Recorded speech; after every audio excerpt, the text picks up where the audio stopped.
Dalam pertemuan dengan Presiden Prabowo kemarin, para pimpinan partai politik dan DPR sepakat tunjangan dan fasilitas wakil rakyat dievaluasi. Lalu sejauh mana komitmen ini akan dilaksanakan? Tunjangan dan fasilitas apa saja yang akan dievaluasi? Kita ulas bersama PLT Koordinator ICW Almas Syafrina dan mantan anggota DPR dari fraksi Partai Demokrat Didi Irawadi Syamsuddin. Selamat malam Bung Didi, Mbak Almas. Selamat malam Mas Radi. Selamat malam. Ya, baik. Bung Didi, saya ke Anda dulu sebagai orang partai politik juga dan pernah beberapa periode ada di parlemen ya, Bung Didi. Saya ingin tanya, tadi pernyataan tiga periode saya, tiga periode ada di parlemen. Saya ingin tanya juga, Ketua Umum Anda, Mas Agus Harimurti Yudhoyono menyatakan tidak setuju dengan tunjangan rumah yang diberikan kepada anggota DPR. Tapi kok terkesan terlambat begitu, Bung Didi? Kenapa baru sekarang dikeluarkan statement atau pernyataan itu? Kenapa tidak dari kemarin-kemarin pada saat tuntutan publik itu sedang kencang-kencangnya?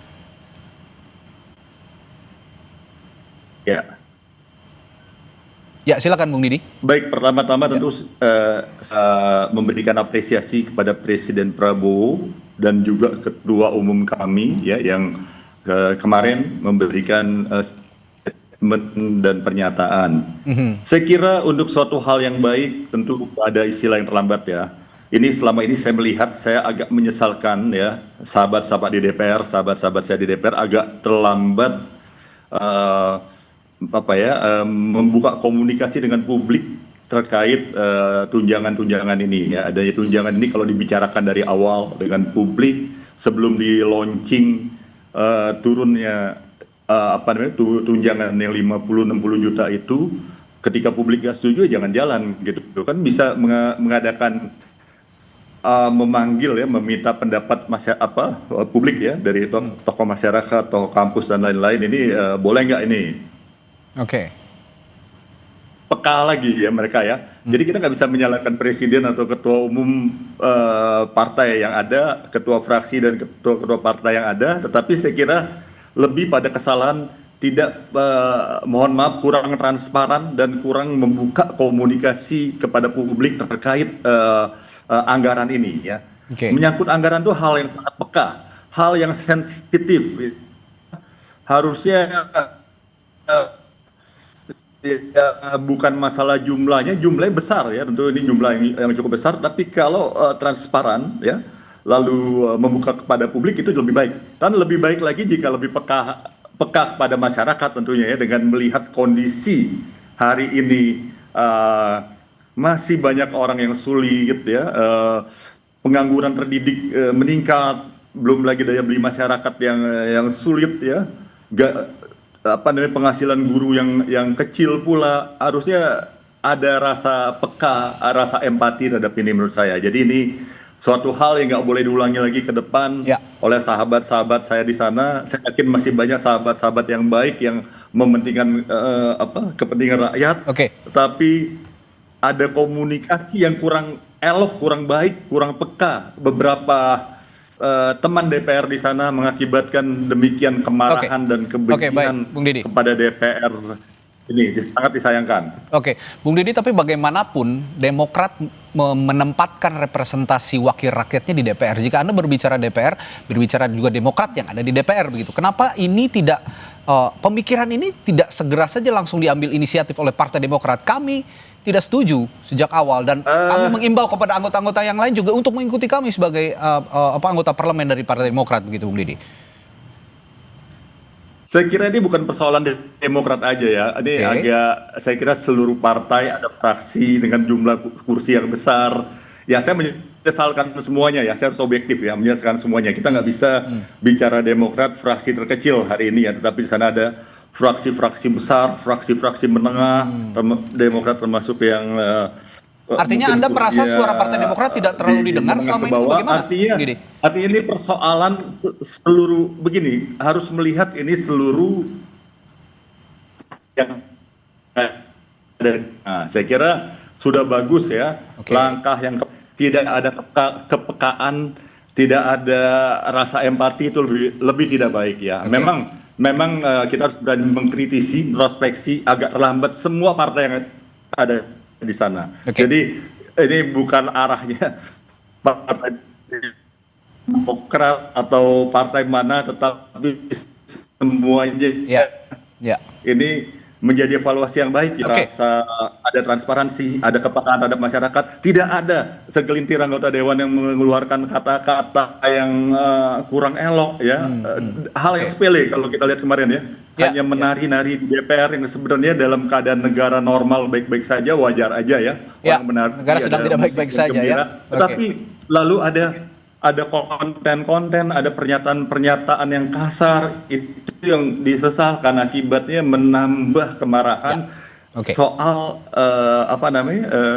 tunjangan yang dari awal menurut saya kurang peka terhadap masyarakat. Oke, baik Bung Didi, saya sepakat dengan apa yang Anda utarakan soal bagaimana DPR menyikapi keluh kesah publik secara kolektif dan kolegial, itu yang tidak muncul secara kelembagaan di DPR saat ini. Tapi kita geser lagi ke topik tunjangan, soal tunjangan ini. Tapi sebelum saya lanjutkan perbincangan bersama Mbak Almas, saya ada visual terbaru yang akan kami hadirkan saat ini, bahwa TNI Polri saat ini menggelar patroli lanjutan yang dilakukan di sejumlah wilayah di Jakarta. Ini adalah visual terkini yang Anda saksikan, visual terbaru yang kami sajikan di layar kaca Anda, untuk memastikan ibu kota ataupun Jakarta saat ini masih dalam keadaan kondusif, keadaan aman, setelah kemarin berhari-hari ada aksi unjuk rasa atau aksi demonstrasi yang berujung kericuhan. Meskipun unsur kericuhan itu tidak serta-merta dilakukan sepenuhnya oleh para pengunjuk rasa. Presiden saja sudah mengatakan bahwa ada penyusup, ada orang-orang yang tidak bertanggung jawab untuk menciptakan huru-hara pada saat aksi unjuk rasa dilakukan di sejumlah titik di Jakarta, termasuk juga di beberapa daerah di Indonesia. Ya, kembali ke topik kita malam hari ini, soal tunjangan DPR yang akan dievaluasi oleh DPR maupun pemerintah. Mbak Almas, kalau melihat beberapa item tunjangan yang sekarang diberikan oleh DPR, saya yakin ICW sudah mengantongi beberapa item itu ya. Apa yang harus dievaluasi? Kalau kemarin Pak Prabowo mengatakan bahwa harus ada evaluasi terhadap tunjangan, tapi tidak secara spesifik tunjangan apa yang seharusnya item-item mana saja yang harusnya dievaluasi? Iya, sebetulnya kalau dilihat memang gaji pokok DPR itu kecil. Tidak terlalu besar. Tidak terlalu besar. 5 jutaannya tergantung lah jabatannya ada di posisi apa begitu ya. Tapi komponen tunjangannya kan banyak sekali. Ada tunjangan jabatan, tunjangan komunikasi, bahkan kemarin yang juga sempat ramai karena terjadi kenaikan yang sangat signifikan, misalnya tunjangan terkait dengan beras, bensin dan sebagainya begitu ya. Jadi saya rasa kalau misalnya akan dilakukan evaluasi, ini yang dilakukan evaluasi adalah evaluasi yang menyeluruh. Bahkan menurut kami di ICW yang dievaluasi bukan hanya terkait dengan gaji atau tunjangan yang didapatkan oleh anggota DPR, tetapi item lain ya? Iya, tetapi sehubungan dengan anggaran DPR itu sendiri.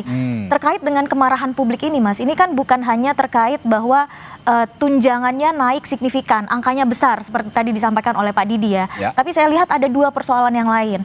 Satu, ini berkenaan dengan kekecewaan publik atas kinerja dari DPR selama ini. Dalam artian kinerjanya sedang dipertanyakan, kok gajinya malah naik, tunjangannya malah naik begitu. Kemudian yang kedua, ini berkaitan dengan momentum. Ini yang tadi disampaikan, sepertinya anggota DPR kita atau DPR secara kelembagaan itu tidak peka ya dengan kondisi kesulitan ekonomi masyarakat. Di tengah misalnya ada kenaikan harga beras, kemudian ada kesulitan mengakses lapangan kerja, PHK di mana-mana, kemudian masyarakat dicekik pajak begitu ya. Tiba-tiba anggota DPR kita, wakil rakyat kita itu mendapatkan tunjangan yang naik signifikan. Kalau soal besar dan kecilnya mungkin kita bisa berdebat karena anggota DPR juga menyatakan untuk tupoksi atau posisi strategis sebagai anggota DPR, ya angka tersebut menurut mereka itu adalah angka yang tidak bisa dibilang besar begitu ya. Tapi untuk dua hal yang tadi ini saya rasa ya sangat disayangkan ya ketika DPR tidak peka terhadap kondisi kesulitan ekonomi masyarakat. Dan kami di ICW juga mendorong, ini kan anggaran DPR luar biasa besar ya, cukup besar. Ada 9,9 triliun kalau tidak salah di tahun anggaran saat ini. Satu-satunya lembaga negara yang tidak diefisienkan ya oleh pemerintah. Ya ada beberapa pos lah kementerian atau lembaga yang tidak sejalan ya dengan prinsip efisi atau kebijakan efisiensi anggaran yang selalu digaungkan oleh pemerintah sejak awal pemerintahan begitu. Ya. Sehingga itu tadi tidak hanya soal gaji dan tunjangan, tetapi misalnya terkait dengan anggaran kunjungan kerja, baik itu di masa reses di dan masa sidang, di luar sidang dan sebagainya begitu ya. Karena satu, anggarannya luar biasa besar, kemudian yang kedua juga bagaimana akuntabilitasnya. Karena anggarannya besar, tapi kok salah satunya ya misalnya produk legislasi yang dihasilkan banyak mendapatkan kritik, misalnya dianggap tidak partisipatif, tidak transparan begitu ya, sehingga banyak produk legislasi yang dihasilkan oleh DPR ya berujung di judicial review Mahkamah Konstitusi begitu. Sehingga ini saya rasa yang kemudian mengakumulasi kemarahan publik ya, tidak hanya soal besaran tapi juga terkait dengan kinerja DPR selama ini yang ini tidak hanya anggarannya loh yang naik, tapi jumlah anggotanya kan juga naik terus ya. Terus naik. Dari 575 anggota naik 580 anggota ya, ke depan ada kemungkinan juga akan bertambah begitu. Dan yang kedua yang tadi ya momentumnya, dan saya rasa itu yang sangat melukai hati rakyat karena kita dipertontonkan pada satu kebijakan yang tidak sejalan begitu, kontradiktif. Kita ini sedang efisiensi atau tidak sebetulnya, karena kok fasilitas untuk pejabat misalnya yang sangat ramai soal tunjangan rumah begitu ya, itu sampai mencapai 50 juta per anggota DPR. Artinya ini menurut Anda satu keharusan yang sangat mendesak, sesegera mungkin diimplementasikan atau masih bisa diulur-ulur lagi, atau harus sesegera mungkin ini diimplementasikan soal tunjangan dievaluasi kembali ini?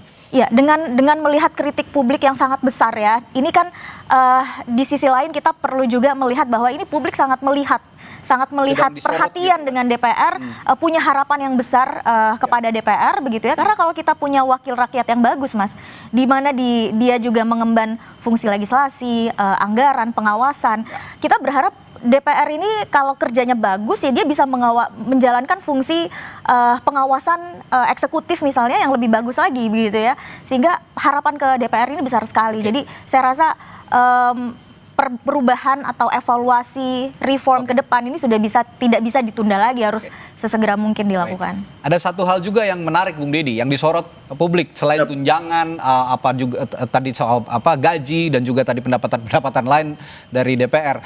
Yang juga jadi sorotan adalah penghasilan DPR yang tidak ditanggung dipungut pajak, ditanggung negara. Nah, ini akan dibayar sendiri atau bagaimana kira-kira? Demokrat punya punya pemikiran ke arah sana atau punya usulan tidak bahwa lebih baik pajak ini nanti dibayar sendiri begitu? Saya harus cerita di era saya ya. Era sekarang saya tidak detail, tidak tahu.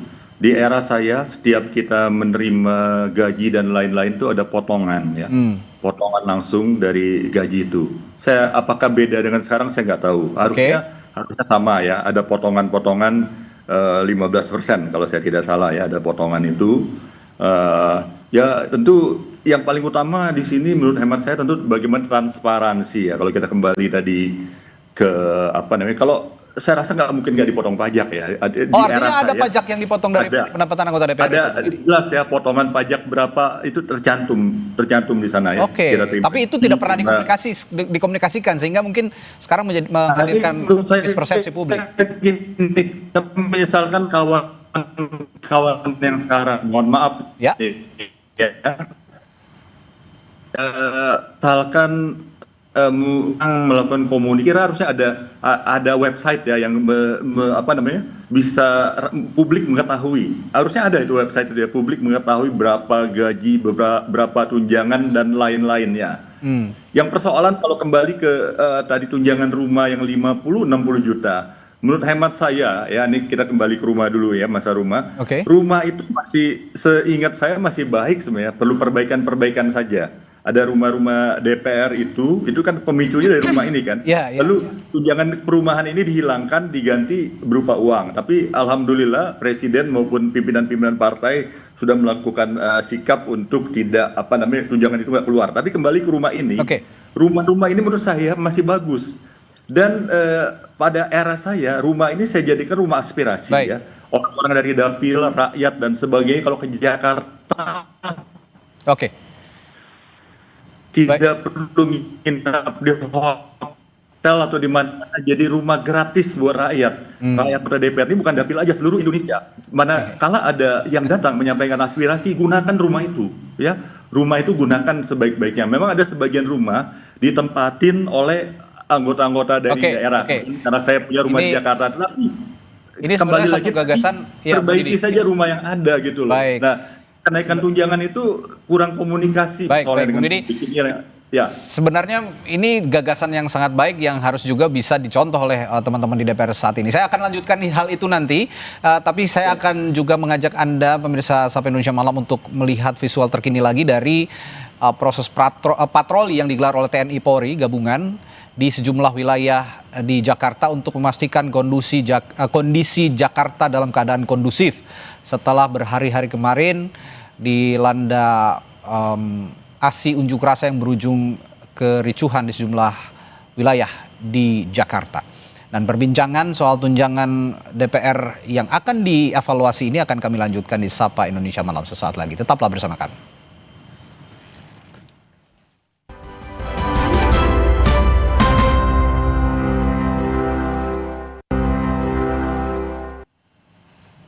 Kembali di Sapa Indonesia Malam, saudara. Sebelum kami lanjutkan perbincangan, kami ajak kembali untuk menyaksikan visual terbaru dari gelaran patroli yang dilakukan oleh TNI Polri untuk memastikan kondisi Jakarta kondusif setelah terjadinya beberapa hari yang lalu ada aksi unjuk rasa yang berujung kericuhan di sejumlah titik. Dan tentu saja sekali lagi saya katakan bahwa ini kerusuhan yang terjadi atau kericuhan yang terjadi bukan semata-mata karena pengunjuk rasa, tapi ada hal-hal yang tidak diinginkan yang juga dikembangkan oleh pihak-pihak tertentu yang ingin adanya huru-hara seperti yang juga sudah ditegaskan oleh Presiden Prabowo Subianto.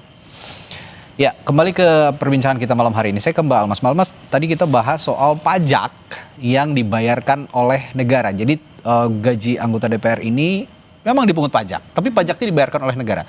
Beda sekali dengan pekerja seperti kita ini yang membayar sendiri pajak penghasilannya. Apakah ini juga menurut Anda perlu dipangkas atau perlu ditinjau ulang? Ini memang ada di peraturannya ya, peraturan Menteri Keuangan tahun 2010. Nggak tahu nih kalau ternyata berbeda lagi ya, karena tadi ada bantahan. Tetapi yang kami ketahui, yang ICW sudah coba cek begitu ya, memang anggota DPR itu bukan bebas pajak, tetapi pembayaran PPh 21-nya itu dibebankan ke APBN atau APBD begitu. Dalam artian ya dibayarkan oleh negara dengan jumlah-jumlah yang sudah diatur oleh undang-undang begitu ya. Sehingga itu juga yang kemarin juga memicu protes publik begitu ya, karena di saat yang bersamaan juga Kementerian Keuangan misalnya mengeluarkan kebijakan-kebijakan terkait dengan pajak yang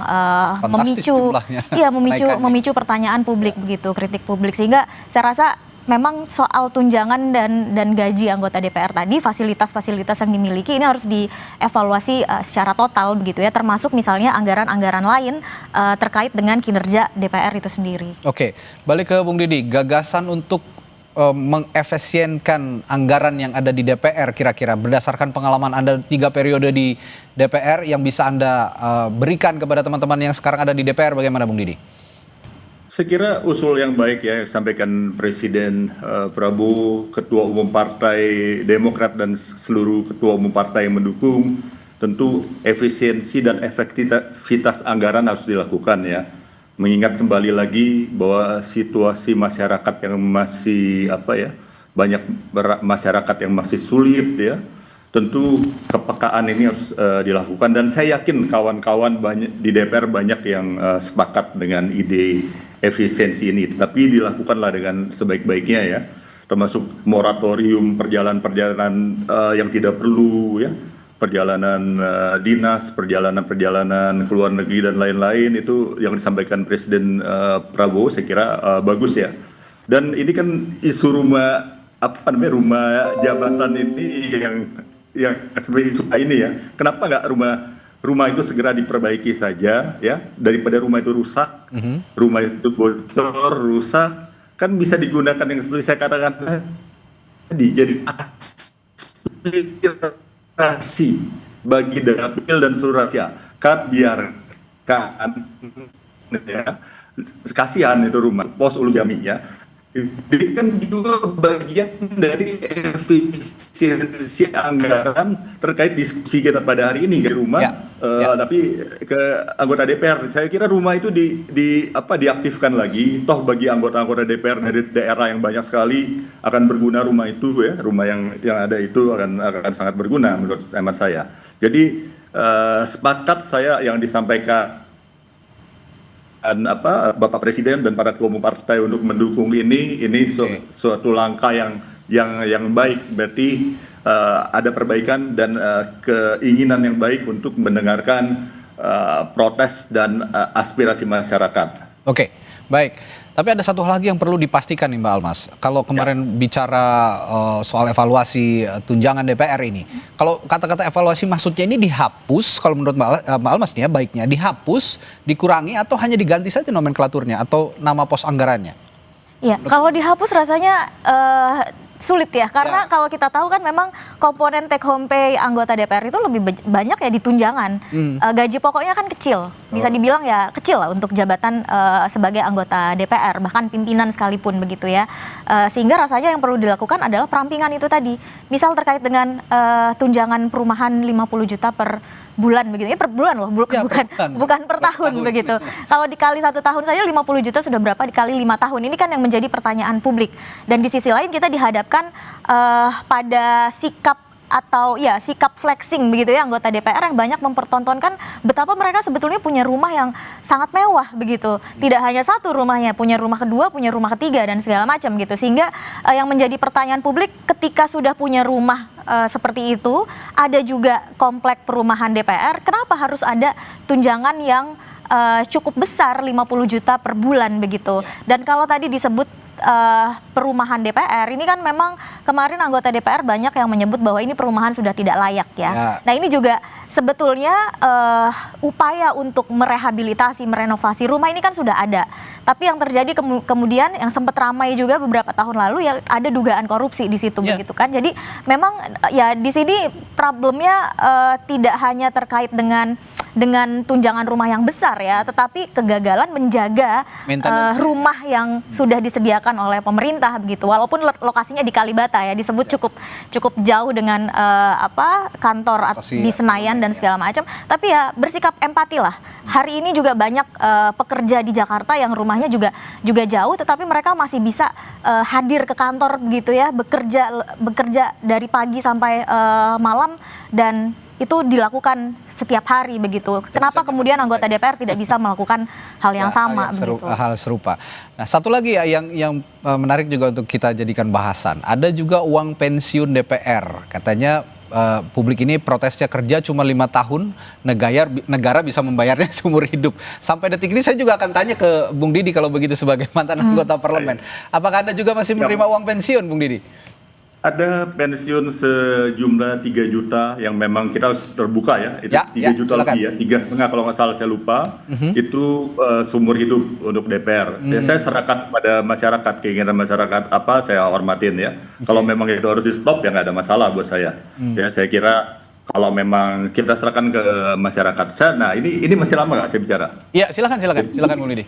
Ada hal kecil yang tapi bisa jadi hal bermasalah, bagaimana kepekaan anggota dewan ya. Ini mohon maaf kawan-kawan di DPR, ini sejak zaman saya juga dulu ya. Ini hal kecil, kadang-kadang kehormatan kita saya kira bukan dinilai dari tampilan kita flexing ataupun tampilan-tampilan sederhana nih. Mohon maaf mungkin ada yang marah teman-teman.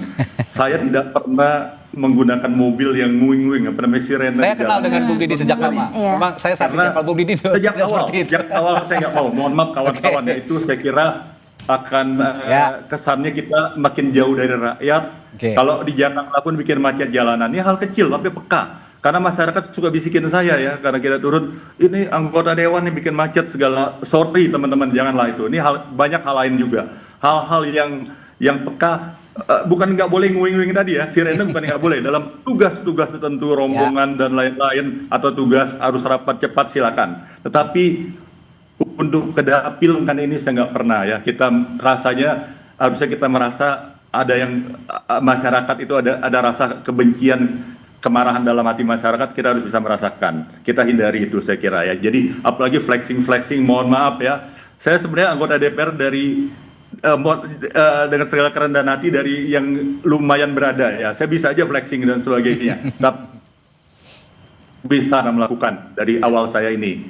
Jadi saya mengimbau kawan-kawan karena saya cinta pada kawan-kawan di DPR dan cinta pada masyarakat. Hal-hal yang sekecil apapun dihindarilah ya, apalagi situasi sekarang. Kalau negara kita udah maju kayak parlemen Skandinavia dan lain, padahal mereka sederhana juga ya. Ya silakan joget-joget dan sebagainya. Joget itu hal yang wajar sebenarnya, bukan hal yang salah. Tetapi lihatlah timingnya menurut saya, lihat timingnya. Karena kita kan ini wakil rakyat ya, kita ingin dicintai oleh rakyat dan kita ingin mencintai segenap rakyat Indonesia. Jadi saya kira dari hal yang kecil-kecil sampai hal flexing di sosial media dan lain-lain, janganlah sebaiknya. Karena kita menyerahkan diri kita untuk negara ya, untuk negara ini.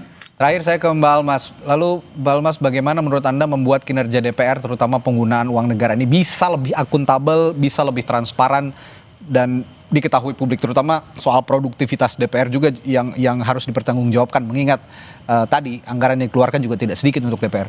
Iya, saya rasa apa yang terjadi hari ini, Mas, bagaimana publik memberikan kritik yang keras begitu ya kepada DPR yang anggaran tunjangannya naik, kemudian juga kinerjanya dipertanyakan dan lain-lain. Ini adalah pembelajaran yang penting sekali. Ini sudah tidak lagi anggota DPR memang harus berubah. Bahkan tidak hanya anggota DPR, tapi seluruh pejabat kita. Karena yang menunjukkan gaya hidup mewah, kemudian yang mendapatkan fasilitas kelas atas begitu. Ini kan bukan hanya anggota DPR, tapi juga pejabat-pejabat kita di eksekutif begitu ya. Kemudian juga komisaris BUMN dan lain-lainnya. Sehingga memang ini saatnya untuk berbenah. Ini publik itu sedang menunjukkan bahwa suara publik itu tidak hanya di 5 tahunan sekali di kotak suara, tetapi kita bisa mengkritik anggota DPR kita dan bahkan ini sudah ada arahan dari partai politik nonaktif ya, meskipun ya nonaktif itu tidak dikenal juga di Undang-Undang MD3. Tapi kalau memang serius ya evaluasi anggota DPR-nya request untuk dilakukan PAW begitu ya. Kemudian untuk meningkatkan akuntabilitas, sebetulnya di era teknologi digital sekarang rasanya ada banyak sekali cara yang bisa dilakukan oleh DPR. Website DPR itu kan sudah ada sebetulnya, maksimalkan. Dan ini kan kritik sebetulnya tidak hanya terkait dengan anggaran DPR ya, tetapi juga terkait dengan fungsi legislasi itu sendiri. Ada banyak sekali catatan dari publik ketika DPR membahas satu undang-undang. Tidak hanya satu, sebetulnya ada banyak undang-undang yang kemudian mengenyampingkan prinsip partisipatif, transparan, dan akuntabel begitu. Bahkan kita tidak dapat mengakses misalnya draft dari undang-undang itu yang mana. Dan ketika publik menyampaikan kritik, nanti dijawab, oh itu draft yang lama. Ini kan lucu sebetulnya. Kalau agar tidak ada kesalahpahaman di publik, ya sajikanlah informasi terupdate yang bisa diakses oleh DPR, oleh publik begitu ya, terkait dengan kerja-kerjanya DPR begitu. Fungsi legislasinya, kemudian hasil pengawasan, kunker tadi misalnya yang banyak dibahas, baik itu ke dapil, kemudian ke luar negeri dan segala macam. Laporannya itu kita bisa akses di mana, dan tentu saja laporan yang diharapkan publik itu kan tidak hanya selembar 2 lembar yang menjelaskan oh hari ini pergi ke sini agendanya ini begitu ya, tapi apa hasilnya? Ya kita kan harus bicara hasil. Kalau sekedar misalnya kunjungan ya kenapa tidak dilakukan desk study aja begitu? Kalau saya berpikir ini memang harus immediate, harus sesegera mungkin diimplementasikan supaya juga publik bisa bukan hanya terpuaskan, tapi juga bisa memaklumi kondisi-kondisi yang terjadi saat ini, terutama jika anggota DPR-nya juga bisa lebih bersahaja, lebih bisa berempati mengikuti perkembangan publik saat ini. Terima kasih PLT Ketua Koordinator ICW, Mbak Almas Syafrina, dan juga mantan anggota DPR RI dari fraksi Partai Demokrat, Bung Didi Irawadi Samsudin.